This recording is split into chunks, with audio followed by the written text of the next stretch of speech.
गणित विषय का अध्याय 8 रचनाओं का खेल एड ग्रेड अभ्यास पुस्तिका हल करेंगे। हम दैनिक जीवन में ज्यामितीय रचनाओं का बहुत महत्व है, क्योंकि यह न केवल गणितीय दृष्टिकोण से हमारे जीवन को व्यवस्थित करती है, बल्कि हमारी सोच, कार्यप्रणाली और जीवन शैली को भी प्रभावित करती है। जब हम भवन निर्माण, सेतु निर्माण और अन्य संरचनाओं का निर्माण करते हैं तो प्रायः वर्गाकार, आयताकार, वृत्ताकार, त्रिभुजाकार आकृतियों की रचना करते हैं। संरचनाओं के निर्माण के लिए पहले हमें एक रफ आरेख की आवश्यकता होती है।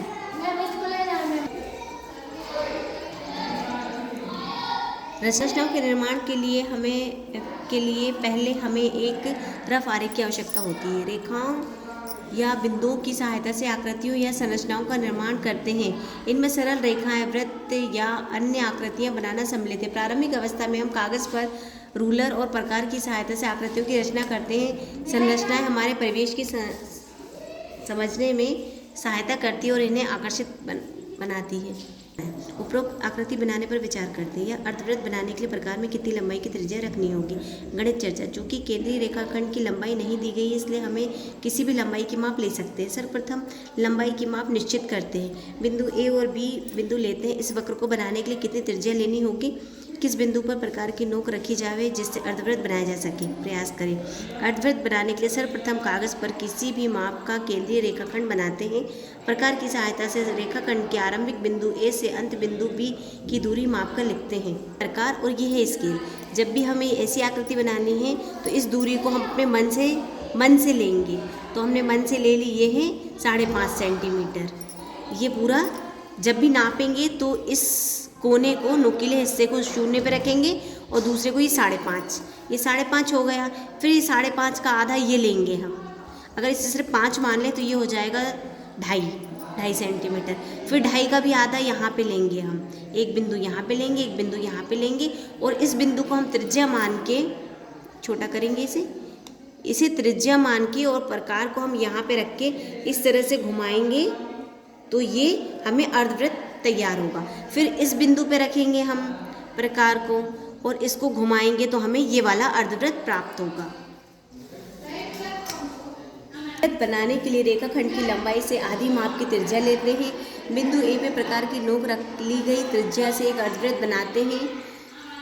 अब हम इसमें क्या क्या सीखेंगे तो कलाकृति बनाना, वर्ग आयत बनाना, वर्ग और आयत की रचना करना, आयतों में एक खोज करना, आयतों और वर्गों के विकर्णों की खोज करना, दो दिए हुए बिंदुओं से समदूरस्थ बिंदु ज्ञात करना। अब हम प्रश्न पे आते हैं। पहला प्रश्न है, चित्र में दिया गया वर्ग के लिए सही नाम है। नाम जो इसमें लिखा है इसी को हम यहाँ से बोलेंगे, यहाँ ऊपर से बोलेंगे DABC, ये है। अगला प्रश्न, एक बकरी एक मैदान के बीच में खूंटे से बंधी है। मैदान का वह अधिकतम क्षेत्र जिसमें बकरी घास खा सकती है उसकी आकृति होगी वृत्त। अगला प्रश्न, किसी चतुर्भुज के सम्मुख शीर्षों को मिलाने वाली रेखा कहलाती है विकर्ण। ज्यामितीय रचना के लिए किस उपकरण की आवश्यकता है। सभी। अगला प्रश्न, आयत के प्रत्येक कोण की माप समकोण।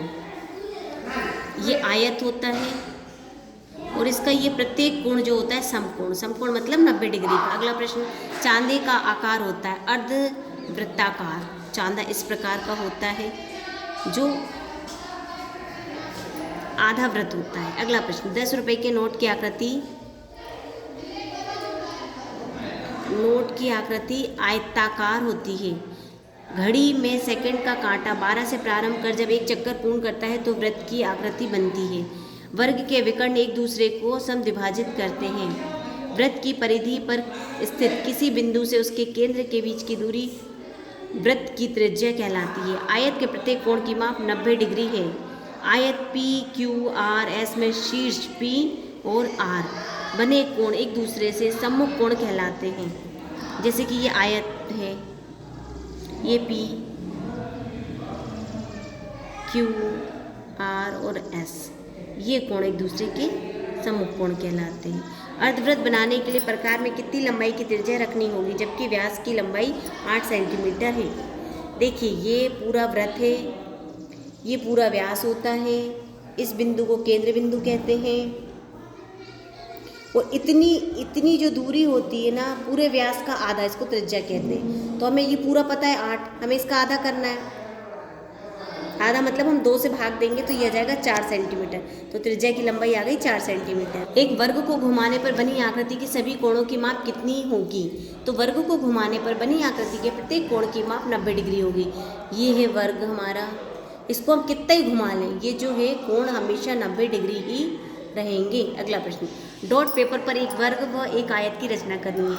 ये हमने 4 डॉट 4 4 4 तो चारों तरफ बराबर है तो इसे बोलेंगे वर्ग। ये इस आकृति का नाम है वर्ग। और यहाँ लंबाई और चौड़ाई मतलब ये दोनों की जो दूरी होती है वो अलग अलग होती है, एक ज़्यादा एक कम होती है, तो इसे बोलते हैं आयत। लेकिन दोनों में एक चीज़ समान है कि इसके चारों कोण 90 डिग्री के हैं, इसके भी चारों कोण 90 डिग्री के हैं। अगला प्रश्न, इसके वो प्रकार की सहायता से 6 सेंटीमीटर भुजा वाले एक वर्ग की रचना कीजिए। हमने 6 सेंटीमीटर लिया, फिर हमने यहाँ पे प्रकार रख के 6 सेंटीमीटर का एक यहाँ चाप काटा और एक यहाँ चाप काटा। फिर ये दोनों लंबवत रेखाएं खींची, डी से ए को मिलाया, सी से बी को मिलाया, फिर हमने डी सी को मिलाया। ये जो हमें आकृति प्राप्त हुई है, इस आकृति का नाम है वर्ग। इसकी रचना में हम लिखेंगे, सर्वप्रथम हमने ए और बी लिया 6 सेंटीमीटर, फिर बिंदु ए पर प्रकार रख के हमने डी पे एक चाप काटा और यहाँ से भी 6 सेंटीमीटर लेके हमने यहाँ 90 डिग्री का कोण लिया चांदी की सहायता से और हमने रेखा से मिला दिया, तो हमें एक वर्ग प्राप्त हुआ। प्रश्न, 6 सेंटीमीटर लंबाई एवं 2 सेंटीमीटर चौड़ाई के आयत की रचना पर कर स्केल की सहायता से 3 समान वर्गों में बांटना है। हमने सबसे पहले स्केल की सहायता से ए से बी कितना सेंटीमीटर लिया? 6 सेंटीमीटर। हमें क्या करना है, इस 6 सेंटीमीटर में हमें 3 वर्ग बनाने हैं। एक आयत में कितने वर्ग बनाने हैं? 3 लिखा है ना, 6 सेंटीमीटर और 2 सेंटीमीटर का एक आयत, और फिर इसमें 3 समान वर्गों में बांटना है, 3 समान वर्गों में। तो हमने बांटने के लिए एक रेखाखंड लिया, 6 सेंटीमीटर खींच दिया। फिर हमने ए बी पर हमने पी और क्यू लिया, जो 2-2 सेंटीमीटर की दूरी है इनके बीच में, जहाँ पे A P P Q Q B बराबर 2 सेंटीमीटर लिया हमने।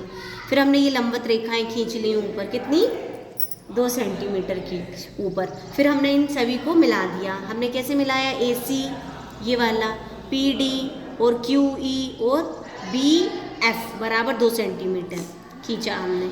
सी से एफ को मिलाया हमने, जो कितना है? 6 सेंटीमीटर। तो एक ये बड़ा आयत मिल गया हमें, A B C A B F, ये हमें क्या मिल गया? आयत। हम इसे ऐसा भी पढ़ सकते हैं, ए बी एफ सी, ये हमें एक आयत मिल गया। अब इसमें 3 हमने समरूप वर्गों की रचना की है, ए पी डी सी ये वाला, फिर पी क्यू ई डी ये वाला, तीसरा है क्यू बी एफ ई ये वाला। 3 इसमें हो गए वर्ग और एक बड़ा हो गया ये आयत। अगला प्रश्न, एक वर्गाकार आकृति होने के लिए आवश्यक गुण कौन कौन से हैं? वर्गाकार आकृति होने के लिए आवश्यक गुण होते हैं, सभी भुजाएं समान लंबाई की हों। वर्ग का नियम है, सभी भुजाएं कैसी होंगी? समान लंबाई की। देखिए, इनमें चारों भुजाएं आपस में बराबर होंगी और उनके कोण, ये कोण जो हैं चारों के होते हैं 90 डिग्री, तो वो बराबर होते हैं। अगला प्रश्न, एक आयत की रचना कीजिए जिसमें एक विकर्ण सम्मुख कोणों को 45-45 डिग्री में विभाजित करता है। हमने एक ये आयत बनाया है, हमने 3 सेंटीमीटर लिया है, सॉरी 3 नहीं 4 सेंटीमीटर ली है हमने लंबाई, और चांदी की सहायता से बिंदु ए से हमने ए बी खींची और यहाँ से हमने 45 डिग्री की हमने एक रेखा खींची। चांदी की सहायता से बिंदु बी पर एक लंबवत रेखा खींची हमने। अब ये 45 डिग्री का कोण जो है, क्योंकि हमें पता है वर्ग के सभी कोण होते 90 डिग्री का, ये 45 है तो ये भी 45 होगा। इस प्रकार से तो जो कोण ए है उसके ये दोनों कोण आपस में 45 डिग्री के होंगे और रेखा AC दोनों को समद्विभाजित करेगी। बिंदु ए पर BC के समांतर एक लंबवत रेखा खींची, AD BC C को D से मिला दिया। अब हमें आयत मिला ABCD आयत है। अब इसमें हम कोण देखेंगे, कौन सा वाला? कोण CAB ये वाला, CAD ये वाला, दोनों कितने हैं? 45 डिग्री के कोण। अगला प्रश्न है, एक 4 सेंटीमीटर त्रिज्या वाले वृत्त की रचना करना है। सबसे पहले हमने ये 4 सेंटीमीटर त्रिज्या ले ली। इस प्रकार की सहायता से हमने स्केल के इस नुकीले हिस्से को 0 पे रखा और इसको 4 सेंटीमीटर पे रखा। ये हमने त्रिज्या ले ली। अब हम इस त्रिज्या को ऐसे गोल घुमाएंगे और हमें ये वृत्त प्राप्त हुआ। ये हमने वृत्त बना लिया। कैसे? 4 सेंटीमीटर। इस बिंदु को बोलते हैं केंद्र, इस रेखा को बोलते हैं त्रिज्या। हमने त्रिज्या कितनी ली है? 4 सेंटीमीटर की। OA बराबर 4 सेंटीमीटर। O को केंद्र मानकर OA 4 सेंटीमीटर त्रिज्या लेकर वृत्त बनाया और हमें ये वृत्त प्राप्त हुआ। परिवेश से 4 वर्गाकार व 4 आयताकार वस्तुओं के नाम लिखिए। वर्गाकार वस्तुएं जो फर्श की टाइल से होती हैं, फोटो फ्रेम होते हैं, शतरंज, बोर्ड, रुमाल। आयताकार वस्तुएं किताब हो गया, बोर्ड हो गया, दरवाज़ा हो गया, खिड़की आदि। अगला प्रश्न है रूलर, स्केल और प्रकार की सहायता से एक कलाकृति बनाइए गई आकृति में कौन कौन सी ज्यामितीय आकृति का उपयोग किया गया है। हमने एक ये प्रकार और स्केल की सहायता से, क्योंकि जगह कम है तो हमने ये वृत्त है, ये त्रिभुज है, ये त्रिभुज, ये वृत्त, ये 2 त्रिभुज हैं और यहाँ पे नीचे की ये आयत है। हमने एक कलाकृति बनाई है जिसमें त्रिभुज भी है, वर्ग भी है, आयत है, वृत्त है, एक गुड्डे की आकृति बनाई गई है। अगला प्रश्न, एक आयत की रचना कीजिए जिसकी एक भुजा 3 सेंटीमीटर है और विकर्ण की लंबाई 7 सेंटीमीटर है। हमने सबसे पहले CD 3 सेंटीमीटर लिया और BC ये कितना? 7 सेंटीमीटर। इनने बताई ना लंबाई और चौड़ाई। और विकर्ण की लंबाई दी है 7 सेंटीमीटर, सॉरी विकर्ण जो है 7 सेंटीमीटर। तो हमने यहाँ से प्रकार रख के चाप काटा यहाँ पे और फिर यहाँ से 7 सेंटीमीटर लेके चाप काटा। कटान बिंदु से हमने इसको मिलाया तो ये पूरा 7 सेंटीमीटर आया। CD बराबर 3 सेंटीमीटर लिया। CD एक लंब रेखा खींची, D से B पर 7 सेंटीमीटर का चाप काटा और C से भी काटा। कटान बिंदु को मिलाया। इस प्रकार हमें ABCD आयत प्राप्त हुआ। अगला प्रश्न, एक घर का निर्माण कीजिए जिसकी सभी भुजाएं 6 सेंटीमीटर लंबी हों। सबसे पहले हमने क्या किया? AB AC BC बराबर 6 सेंटीमीटर लिया। AB AC और BC 6 सेंटीमीटर लिया। तीनों को हमने 6 सेंटीमीटर लेके लाइन खींच ली, चाप काटे और लाइन खींची। इसके बाद हमने BD CE बराबर 6 सेंटीमीटर लिया। ये BD और CE हमने दोनों 6-6 सेंटीमीटर लिया। अब B को केंद्र मानकर A पर एक चाप काटा हमने और उसको चाप काटने के बाद हमने मिला दिया। A से B C व BC को मिलाया। हमने A से B को और A से C को, AB और BC को, AB और AC को मिलाया आपस में। फिर हमने यहाँ पे एक प्रकार रख के और ये त्रिज्या मानकर ये अर्धवृत्त बनाया। A से B C व BC को मिलाया। अब DE पर हमने D और E पर हमने ये 2 सेंटीमीटर का लंबाई ली और 1 सेंटीमीटर की चौड़ाई ली और एक ये छोटा सा हमने आयत बनाया जो घर में एक दरवाजे की तरह दिखे। इस प्रकार से हमारा ये घर हमें तैयार मिल रहा है। ABDEC ये घर की आकृति बनाई हमने जिसमें ये छोटा सा आयत बनाया जो कि दरवाजे की तरह हमें दिख रहा है। अगला प्रश्न, एक आयत और एक वर्ग की रचना कीजिए जिसमें प्रत्येक का क्षेत्रफल 36 वर्ग सेंटीमीटर हो। आयत का क्षेत्रफल हमें उनने बोला है कि 36 होना चाहिए, तो 36 हमने लंबाई ले ली 9, चौड़ाई ले ली 4 और आयत का क्षेत्रफल बराबर होता है लंबाई गुणा चौड़ाई। तो लंबाई हमने 9 ली, चौड़ाई 4 ली, तो लंबाई गुणा चौड़ाई 9 का गुणा 4 में करेंगे 9 चौको 36, तो आयत का क्षेत्रफल क्या आया? 36। ये हमारा आयत है। क्षेत्रफल हमने ये वर्ग बनाया, चाप काटे, AB लिया हमने 6 सेंटीमीटर। क्यों? क्योंकि वर्ग में सभी भुजाएं बराबर होती है और हमें 6 सेंटीमीटर यहाँ से चाप काटा, यहाँ से चाप काटा, फिर यहाँ से काटा। कटान बिंदु को हमने आपस में मिलाया। वर्ग का क्षेत्रफल बराबर होता है भुजा गुणा भुजा, तो भुजा कितनी है हमारी? 6 सेंटीमीटर। 6 का 6 में गुणा किया 36 वर्ग सेंटीमीटर।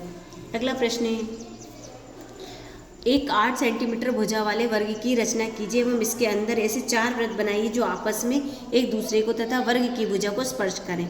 सबसे पहले ये हमारी आकृति है। रेखा AB 8 सेंटीमीटर ली हमने, ये पूरी 8 सेंटीमीटर है। बिंदु AB पर लंब ए एक्स और बी वाई खींची हमने, ये लंब खींचा हमने ए एक्स और ये बी वाई। कितना है? ये भी 8 सेंटीमीटर है, ये भी 8 सेंटीमीटर है। ए एक्स बी, ए एक्स पर डी, ए और एक्स पर हमने बिंदु ये डी लिया, ए बी और वाई पर हमने बिंदु सी लिया। कैसे लिया? जिसमें ए डी बराबर बी सी बराबर 8 सेंटीमीटर, सी और डी को मिलाया। A B B C C D D A पर हमने ई एफ जी एच इस प्रकार मिलाया।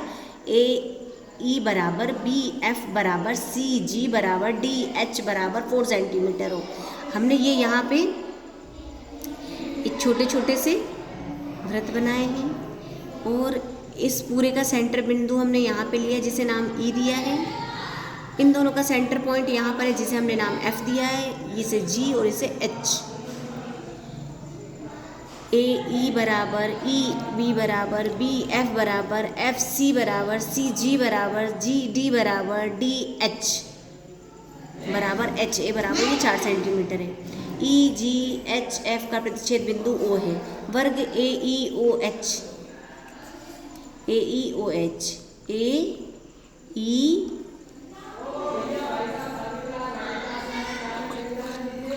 ओ और एच, ये छोटा वाला वर्ग, एक ये छोटा वाला वर्ग हो गया। ओ, ये ओ, एफ सी जी ये ऊपर वाला वर्ग। उसके बाद ई बी एफ ओ ये वाला वर्ग। इसके बाद ओ एच डी जी, मतलब एक बड़ा वर्ग तो था ही, इसमें छोटे छोटे 4 वर्ग और हो गए, 1 2 3 4। ये बीच बीच में हमने खींची है रेखा, ये डॉट डॉट वाली है, एक यहाँ पर है, एक यहाँ पर है। इस प्रकार से इस बिंदुओं को, बिंदु P, Q, R, S को हमने केंद्र माना और इस लंबाई को अर्थात 2 सेंटीमीटर को त्रिज्या मान के हमने वृत्त बनाया। तो ये हमारे 4 वृत्त हैं जिसकी जो भुजाएं हैं, वृत्त जो है वो वर्ग की भुजा को स्पर्श कर रही है चारों तरफ से। वृत्त बनाए जो वर्ग की भुजा को स्पर्श करती है। अगला प्रश्न, एक आयत की रचना कीजिए जिसकी लंबाई 6 सेंटीमीटर और चौड़ाई 4 सेंटीमीटर हो। हमें एक आयत की रचना करना है जिसकी लंबाई 6 सेंटीमीटर और चौड़ाई 4 सेंटीमीटर हो। तो हमने ए बी बराबर 6 सेंटीमीटर लिया। प्रकार की सहायता से ए व बी से चाप काटा, लंबवत रेखाएं खींची, ए डी और बी सी को मिलाया। सी डी को मिलाने पर हमें ए बी सी डी आयत प्राप्त होता है। अगला प्रश्न, डॉट का उपयोग करके 5 सेंटीमीटर भुजा वाले वर्ग का निर्माण कीजिए तथा इसे 1/4 और आधा घुमाकर पुनः निर्माण कीजिए। हमने ये 5 सेंटीमीटर लिया है, इसकी सभी भुजाएं 5 सेंटीमीटर हैं और डॉट इधर भी 3, इधर भी 3, ये भी 3, ये भी 3 दिख नहीं रहा, लेकिन समान लंबाई की हम इसे मानेंगे, समान लंबाई की है। ए बी सी डी एक हमने वर्ग का निर्माण किया। अब हम इसे 1/4 घुमा रहे हैं। जब हम 1/4 घुमाएंगे तो ये ए ऊपर आ जाएगा, जब ऊपर आएगा तो भी ए बी सी डी एक हमें दूसरा वर्ग प्राप्त हुआ। अब इसे फिर हम चौथाई घुमाएंगे तो ये यहाँ से ए यहाँ आ जाएगा, यहाँ आ गया ए बी सी डी। अब हमें ये तीसरा वर्ग प्राप्त हुआ है। इस प्रकार से हमने A B B C C D D A बराबर 5 सेंटीमीटर लिया था और हमें ये पूरी आकृतियाँ जो है ए बी सी डी एक वर्ग के रूप में प्राप्त हुई। रचना कीजिए जिसमें विकर्ण सम्मुख कोणों को 2 बराबर भाग में विभाजित करता है। ए बी बराबर 3 सेंटीमीटर लिया हमने, लिखा और खींचा। ए बी बराबर 30 सेंटीमीटर लेके हमने रेखा खींची। ए पर चांदी की सहायता से 45 डिग्री का कोण बनाया, क्योंकि वर्ग जो होता है उसका एक कोण होता है 90 डिग्री का, तो ये 45 है तो ये भी 45 होगा। ए बी बी सी लंबवत रेखाएं खींची हमने। ए डी बराबर बी सी, ए डी और बी सी बराबर है आपस में, ये भी 3 सेंटीमीटर, ये भी 3 सेंटीमीटर, ये भी 3 सेंटीमीटर। अभीष्ट, अब हमें क्या मिल रहा है, ए बी सी डी ये जो हमें मिल रहा है ये एक वर्ग निर्मित हुआ। अगला प्रश्न, 8 सेंटीमीटर की रेखा खींचकर तरंगित लहर का निर्माण कीजिए। सर्वप्रथम हम एक रेखा लेंगे, रेखाखंड जिसकी लंबाई ली हमने ए बी बराबर 8 सेंटीमीटर और उसे खींचा। हम स्केल पे इसको 0 पे रखेंगे, ये स्केल है और ये 0 है, तो हम इसको 0 पे रखेंगे और इसको 8 पे ले जाएंगे। इस तरह से नापा जाता है। ये 8 सेंटीमीटर हो गया। फिर हम इसको इस पे रख के और हमने यहाँ पे स्केल से लाइन खींची, ये हमें 8 सेंटीमीटर ए बी लिया हमने। इसके बाद ए बी पर हम एक्स, ए बी रेखा पे हम एक बिंदु एक्स लेंगे जो ए एक्स बराबर एक्स बी होगा, मतलब दोनों के पूरे के बीच में यहाँ आएगा। तो पूरा 8 था तो ये हो जाएगा 4, ये 4 हो जाएगा। फिर हम इस पूरी रेखा के एक्स बिंदु के बीच में एक बिंदु सी लेंगे और एक्स बी के बीच में एक बिंदु हम डी लेंगे, तो ये हो जाएगा 2 सेंटीमीटर 2 सेंटीमीटर 2 सेंटीमीटर 2 सेंटीमीटर। ए सी बराबर सी एक्स बराबर ए सी बराबर सी एक्स बराबर एक्स डी बराबर डी बी बराबर 2 सेंटीमीटर।